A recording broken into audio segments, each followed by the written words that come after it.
তারা যদি কিছু বেয়াদবিমূলক আপনার সীমার বাহিরে কোনো কথা বলে, তাহলে বিএনপির জন্য উচিত হবে না যে এর ব্যাপারে আপনার রাগ করে ফেলব। বিএনপি হইল দেশের পরিচালিকা শক্তি। যত মারামারি হবে এনসিপির লাভ হবে, বিএনপির ক্ষতি হবে। এই কারণে তাদের সাথে ধৈর্য ধরে তাদের অতীতে যারা করছে, বিএনপিরও এটা বোঝা দরকার, জামাতেরও বোঝা দরকার যে আমাদের এই পজিশন, এই পোলাগুলার, এই ছেলেগুলার আপনার সাহসের কারণে আর তাদের নেতৃত্বের কারণে, যার জন্যে তাদেরকে মূল্যায়ন করা দরকার প্রত্যেক দলের। চীনের সঙ্গে বাংলাদেশের সম্পর্ক, চীনের সাথে বাংলাদেশের সম্পর্ক খুবই বাড়াইতে হবে, নতুবা আমাদের ব্যালেন্স ঠিক থাকবে না। একদিকে ইন্ডিয়া, একদিকে আমেরিকা, এই টানাপোড়েনে আমরা থাকবো, যার কারণে চায়নার যেভাবে সারা বিশ্ব জুড়ে আপনার চায়নার বিনিয়োগের আমরা আপনার প্রয়োজন মনে করি। চায়নার সাথে সম্পর্ক যত বেশি করা যাবে, চায়না আধিপত্যবাদের আচরণ করে না, ব্যবসা বাণিজ্যের উপরেই আপনার তাদের সাথে সম্পর্ক। আমি চায়নার সাথে বাংলাদেশের সম্পর্ক যত গাঢ় হবে তত আমি কল্যাণ মনে করি। হেফাজতে ইসলামের ভূমিকাকে বর্তমান দুর্বল মনে হচ্ছে কিনা আপনার কাছে? দেখেন, মানুষের হেফাজতে ইসলামের মূল্যায়ন করে রাজনীতি আর পলিটিক্স দিয়ে। হেফাজতে ইসলাম আসছিল ওই বামপন্থীদের দুর্নীতি দুনিয়ার যত অপকর্ম ইসলাম বিরোধী এটার জন্য, যার কারণে তার একটা শক্তির প্রকাশ পাইছে। এর অর্থ এইটা নয় যে এখানে এমনি মিছিল একটা বের করে ফেলবে, এমনি মহাসম্মেলন করে ফেলবে, কোনো কাজ ছাড়া। দৈনন্দিন আপনার হেফাজতে ইসলামের কোনো কাজ নাই।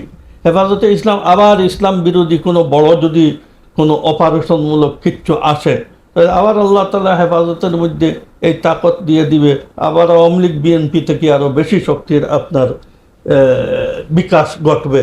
হেফাজতে ইসলাম দৈনন্দিন কাজ করার কোনো পার্টি নয়। এখানে মিটিং করবে, ওইখানে মিটিং করবে, এইসব এটা রাজনৈতিক পার্টি নয়। এটা যে সময় বেশ দিন যাওয়ার পরে কোনো দিন ইসলামের উপরে এমন কিছু আসে যে এইটার জন্য আমাদের ঐক্যবদ্ধভাবে একটা আপনার করতে হবে, কাজ করতে হবে, তখন এটার বিকাশ ঘটবে। এটা কি দৈনন্দিন জিন্দগিতে চলতেছে নাকি হেফাজতে ইসলাম? হেফাজতে ইসলাম প্রয়োজন হইলে হেফাজতে ইসলাম আবার দাঁড়াবে। এখন হেফাজতে ইসলামের দৈনন্দিন কোনো কাজ নাই, তো সব হুজুররা নিজের পড়াপড়িতে মধ্যে আছে। মানুষের হেফাজতকে মূল্যায়ন করে আওয়ামী লীগ বিএনপি আর আপনার জামাতের মতো। আওয়ামী লীগ বিএনপি জামাতের মতো তো হেফাজত আপনার দৈনন্দিন কাজের কোনো পার্টি নয়। আজকে কোনো নাস্তিকদের কোনো হোক বা কোনো এমন কিচ্ছু হোক, বা সরকারের পক্ষ থেকে যদি ইসলাম বিরোধী বড় কিচ্ছু হয়, হেফাজত আবার সামনে আসবে। আল্লাহ তাআলা আরেক আহমদ শফিকে তৈরি করে দিবেন। প্রত্যেক সময় আল্লাহ ইসলামের হেফাজতের জন্য কোনো এক মানুষ দাঁড় করাই দিবে না, তার পিছনে সব জমা হয়ে যাবে। কওমি ভিত্তিক তো অনেকগুলো দল আছে। হেফাজতে ইসলাম হলো, আমি মনে করি যেটা মাদার, ওনারা তো অরাজনৈতিকভাবে মাদার সংগঠন হিসেবে কাজ করে। একটা প্ল্যাটফর্মে কি কওমের সব দল একসাথে কাজ করা যায় না? কবি যায় কেন হচ্ছে না, এখন আমরা এটা কি বলবো। আপনি দেখেন অতীতে 20 বছরের ইতিহাস দেখেন, হ্যাংসের বিরুদ্ধে আন্দোলন, সালমান রুশদির বিরুদ্ধে আন্দোলন, এরপরে এই যে মহিলা কি ওই যে গেল তাসলিমা নাসরিনের বিরুদ্ধে আপনার আন্দোলন, দাউদ হায়দারের বিরুদ্ধে আন্দোলন, এই যত আন্দোলন সবটার মধ্যে জমিয়তে সবাইকে ম্যানেজ করি এক প্ল্যাটফর্মে আনিয়ে আপনার কাজ করছে। আজকেও আমরা কওমি অঙ্গনের সব একসাথে থাকতে চাই। আর কয়জন যদি জামাতের সাথে চলে গেল, তো এরপরেও আমরা কি তাদের পিছনে দৌড়িব নাকি এক থাকার জন্য? এক থাকা না থাকাতে কোনো লাভ নাই। থাকা হইল সত্যের উপরে থাকতে হবে। তা আমরা তো আছি সত্যের উপরে। ওনারা সব চলে গেলেন আপনার জামাতের সাথে, যেখানে আমরা থেকে গেছি। তারা বলে আমরা চলে গেছি, আমরা তো মনোনয়ন দাখিলের সামান্য কয়েকদিন আগে ঘোষণা দিয়ে বিএনপির সাথে গেছি। এনসিপি সিলেট প্রোগ্রাম করেছে, সিলেট অনেক জায়গায় তাদের উপর হামলা হয়েছে, কিন্তু আপনার যে এলাকায় কারাইঘাট, ওখানে দেখলাম আমরা মিডিয়ার মাধ্যমে যে এনসিপির সমাবেশে উচ্চ করা মানুষ।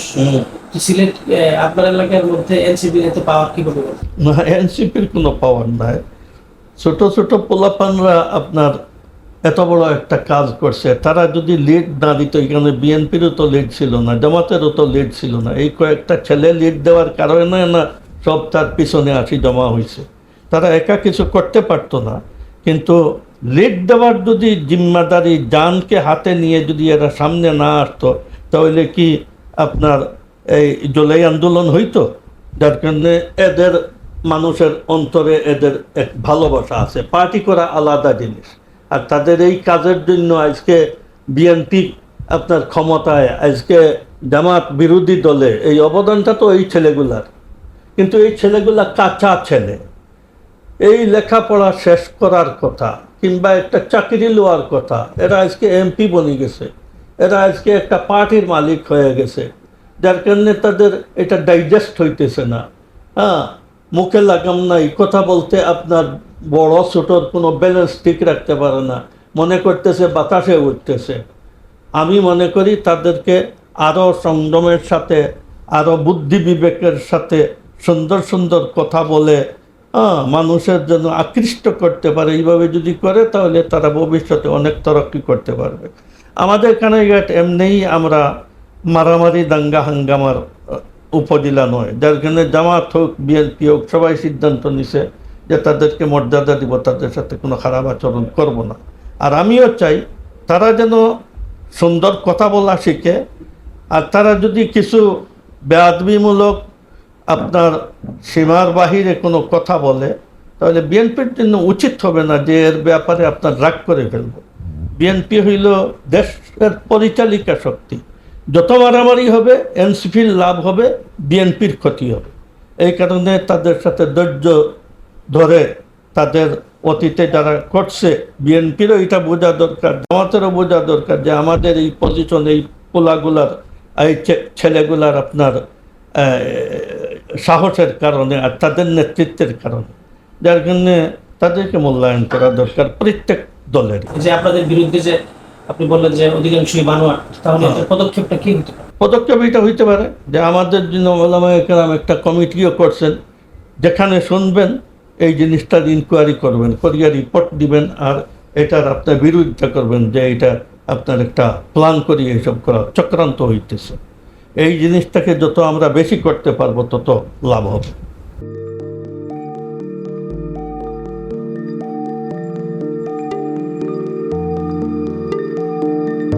পহেলা জানুয়ারি 2026 ইউটিউব জার্নালিজমের অগ্রদূত changeTV.press সংগ্রাম মুখর 7 বছর পেরিয়ে পা রাখলো গৌরবান্বিত 8 বছরে। এই আনন্দ প্রহরে সবাইকে নিরন্তর শুভেচ্ছা। আমি নিজেকে ধন্যবাদ মনে করি, আমি সৌভাগ্যবান। চেঞ্জ টিভির পক্ষ থেকে আমার সাক্ষাৎকার নেওয়ার জন্য তারা আসছেন, এবং চেঞ্জ টিভি দীর্ঘ 8 বছর ধরে এই কাজগুলি করছে। আমি তারা অনেক ভালো কাজ করেছেন, দেশের মানুষের সুখ দুঃখের কথা প্রত্যক্ষ তুলে ধরছেন। আমার আশা থাকবে চেঞ্জ টিভি সামনের দিকে উত্তরোত্তর আরও সমৃদ্ধ হবে। একটাই শুধু আমাদেরকে উপদেশ দিতে চায় তাদের কাছে, সেটা হচ্ছে সত্য কথাটা মানুষের সামনে তুলে ধরা, মানুষের ভিতরে কি চায় তাদেরটা তুলে ধরা, মানুষের প্রত্যাশা তুলে ধরা, এবং মানুষের মধ্যে এই যে দেশাত্মবোধটা এবং সত্যবাদীটা, এটা জাগরণ করে চেঞ্জ টিভি সামনের দিকে এগিয়ে যাবে। এবং যারা দেশের কথা চিন্তা করে এবং দলমত নির্বিশেষে যে লোকগুলো আছে, তারা দেশের কথা চিন্তা করে, দেশের উন্নয়নের কথা চিন্তা করে, কোনো পক্ষপাতিত্ব করে না, তাদের বক্তব্য দেশের মানুষে তুলে ধরা, এই কাজগুলি সামনে এগিয়ে নিয়ে যাবে, এটা আমাদের প্রত্যাশা। অনেক ধন্যবাদ আপনাদেরকে, দেশবাসীকে, দেশবাসী পক্ষে সবাইকে আমি ধন্যবাদ জানাচ্ছি। changeTV.press এক ফোঁটা হলুদও নেই। আমরা শুধু আপনাদের কাছে একটাই আবেদন করব, মিথ্যার পিছনে দৌড়বেন না, সত্যকে ধারণ করেন, সত্যকে জনগণের কাছে তুলে ধরেন। সেটা যতই কঠিন হোক না কেন পিছপা হবেন না, ভয়ের কোনো কারণ নাই। আল্লাহর সাথে থাকেন, আল্লাহ আপনাকে সাহায্য করবে। কোনো মানুষের কাছ থেকে কোনো সাহায্য কামনা করবেন না। ধন্যবাদ। changeTV.press এক ফোঁটা হলুদও নেই। হ্যাঁ, চেঞ্জ টিভি আমি বিশেষ কারণে দেখি সুযোগ পেলে, বিশেষ করে তোমার অনুষ্ঠানটা যখন হয় আগে পরে আমি দেখে থাকি, ভালো লাগে, উপস্থাপনা ভালো, মোটামুটি সব কিছু ভালো। আমি তাদের শুভকামনা করি, এবং চেঞ্জ টিভি আমি আশা করি সবসময় নিরপেক্ষ, যেহেতু এই চেঞ্জ টিভিটা সংবাদ প্রচারের একটা মাধ্যম, সুতরাং সঠিক সংবাদটাই চেঞ্জ টিভি প্রচার করবে, এটাই আমার কামনা থাকবে তাদের কাছে, সেই সঙ্গে আমার শুভেচ্ছা থাকবে। changeTV.press, এক ফোঁটা হলুদও নেই।